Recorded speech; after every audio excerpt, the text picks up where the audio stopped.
What's going on, you guys? Welcome back to another video. I've got a good one in store for you today. This is one that you want to watch the whole video. I'll still try to keep it short, but it's definitely more of a knowledge video as opposed to just portfolio updates. So I know most people only watch about 50% of the video, so this is one where you want to tune in for some helpful tips.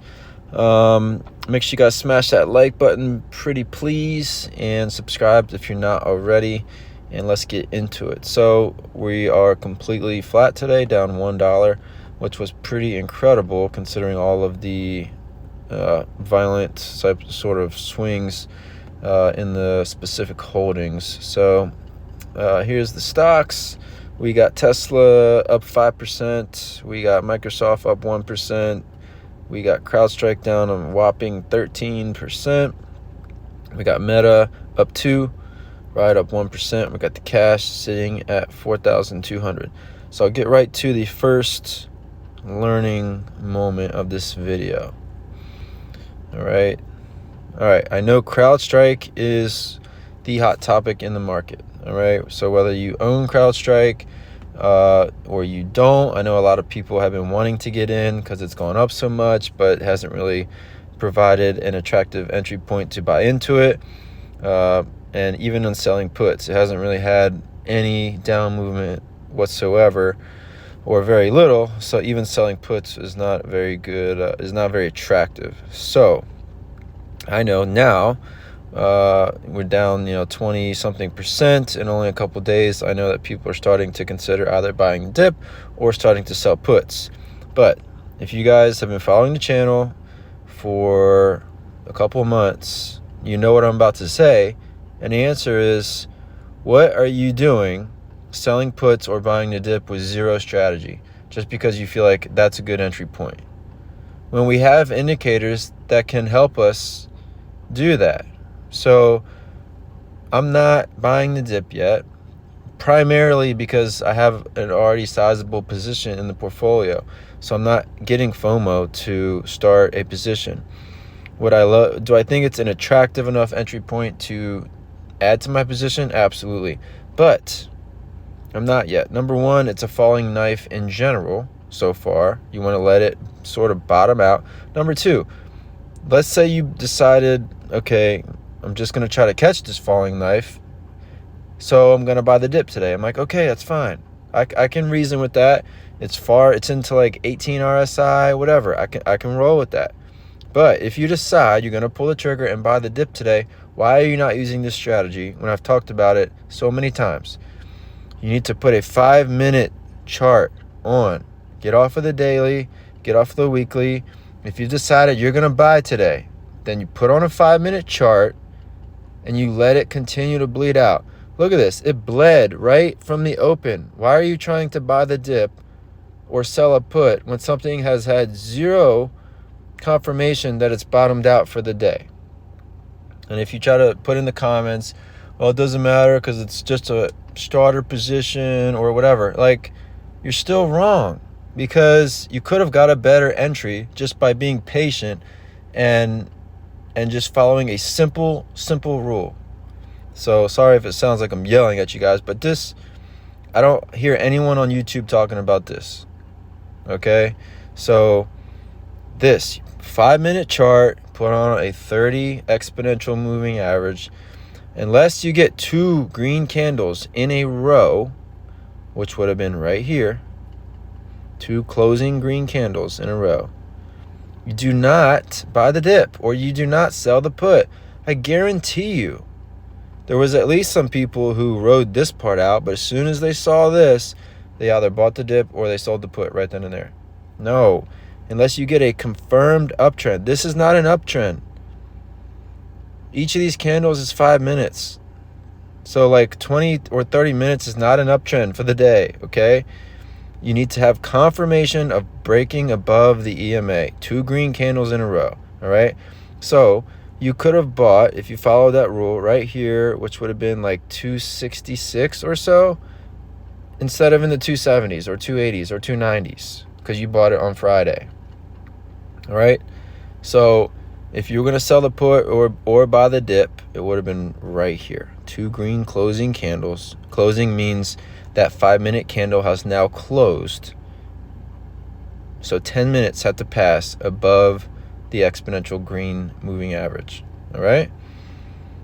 So that was pretty much the low for the day. It dipped down slightly after that, but very, very slightly. Okay? So, boom. That's the first teaching segment for today. Number 2, just looking at quickly technicals on, because I did actually sell a put credit spread. So I sold today Amazon 175, 170 put credit spread, collected $155 in credit. Break even is 173. Just looking at very quick technical analysis, you can see somewhat of like a little trend line moving up here, boom, boom, boom. So we should at least find some near-term support here.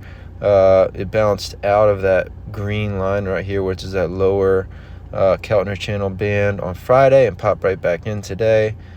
So if I had more cash, I'd be buying this as a good dollar cost average point.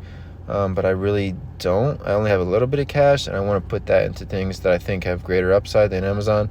So I'm just doing this as a little cash grab. Didn't do a regular cash secured put because I'm sort of just testing out the spread. And not anytime where I don't have like a ton of confidence, that's when I'll use a spread as opposed to a regular cash secured put.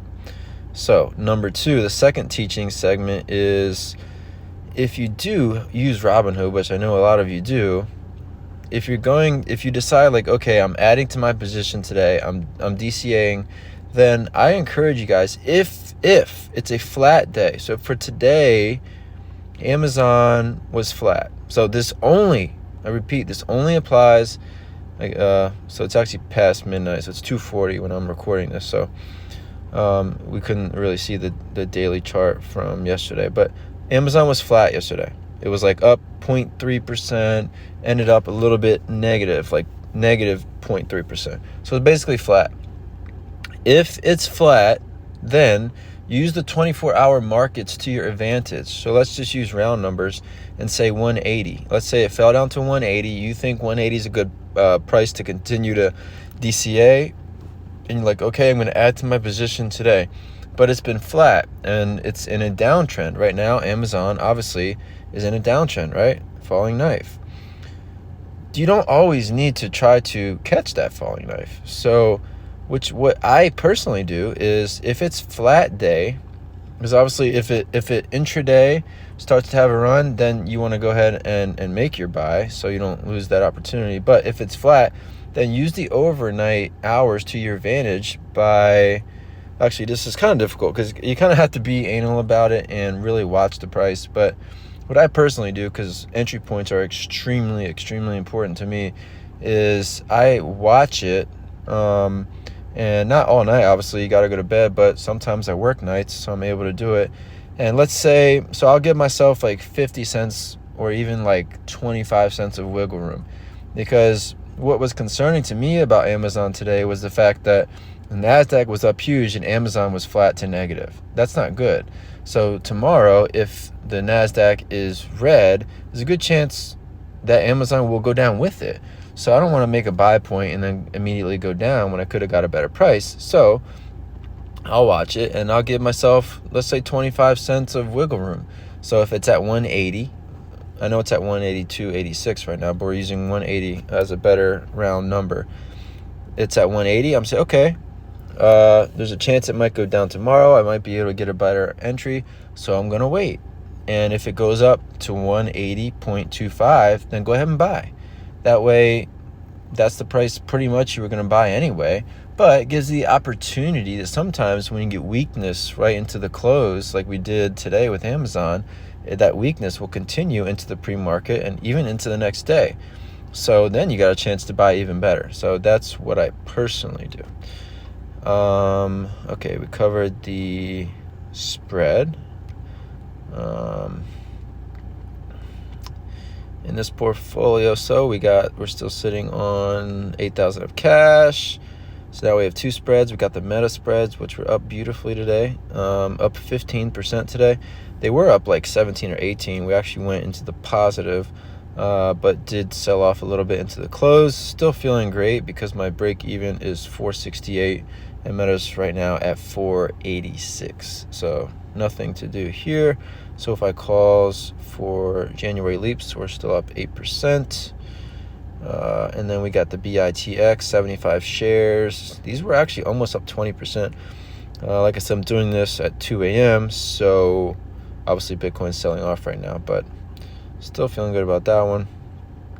We'll come back to stocks on my radar at the end of the video, like always. Okay, let's look at the current options plays. We got, stick around. I know you guys are getting impatient. Stick around.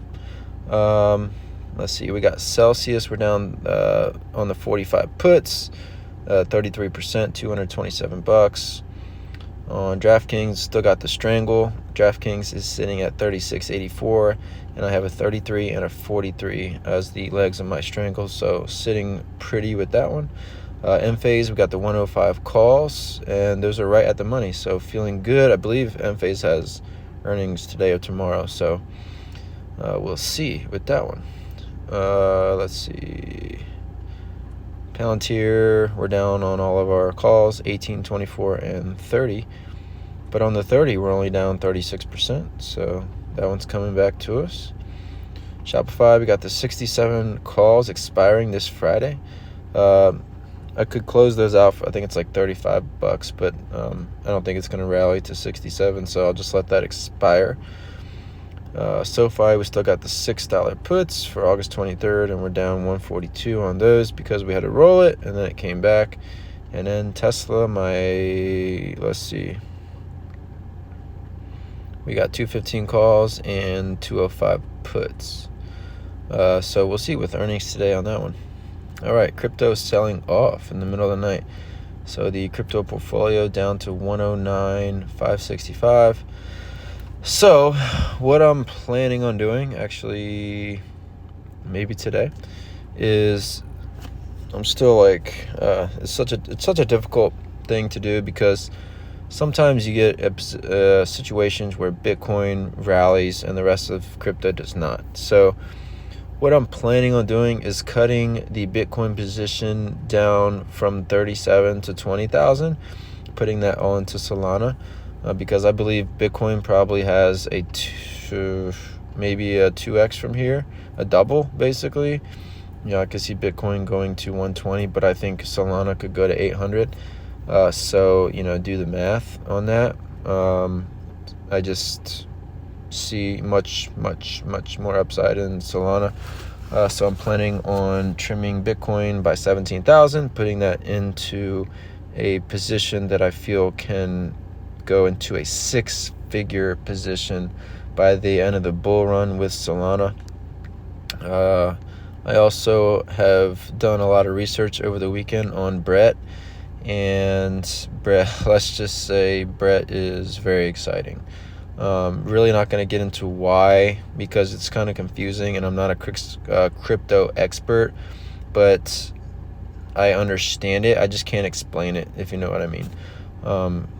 But if you want something that's relatively safe, like has a good chance, in my opinion, of going up 10x, I think Brett can easily go up 10x. Just let's put it that way. So I'm going to get that position.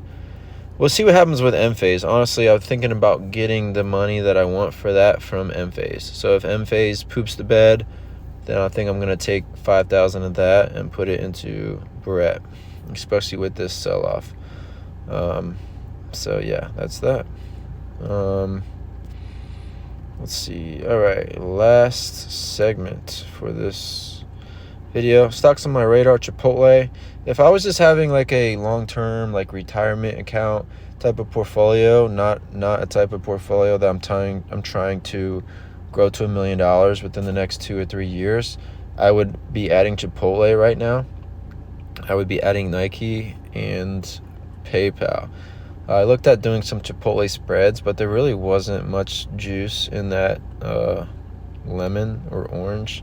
More of a lemon, I guess. So I guess I'll still look at that one. It's on my radar. Other things on my radar are BITX. So since I'm cutting a good amount of Bitcoin, what I'll do to sort of hedge that in case Bitcoin outperforms other crypto is increase my exposure to BITX. That way, obviously that's a double leveraged ETF. So crypto is actively selling off. Prior to like 2 hours ago, I think someone knows something about XRP. XRP's been like the only green crypto over the past like 48 hours. And it's really strange because prior to like 2 hours ago, XRP was still green and everything else was red, which is very sketchy to me because I think that XRP lawsuit is somebody knows something. Let's just look. Anything else really on my radar? Nice to see CrowdStrike at least a little green in the after hours. Everything else is like up, guys. There's really not a whole lot. Starbucks if you want, Disney, but these are just all like floundering fish. Like I don't really see them really doing much. So we'll leave it at that. I'm going to drop this video today. I'll probably do another video today later on. I'm planning on dropping this when I wake up in the morning around noon. So I'll be off of work at 5 a.m. and then I'll go to bed. I'll wake up and I'll post it. And then if I make any moves, I 100% promise we'll do a video tomorrow night, which is technically actually tonight, if I make any moves. So I apologize for not doing a video today, but I was at work and it's super, super busy at work today. So yeah, I will see you guys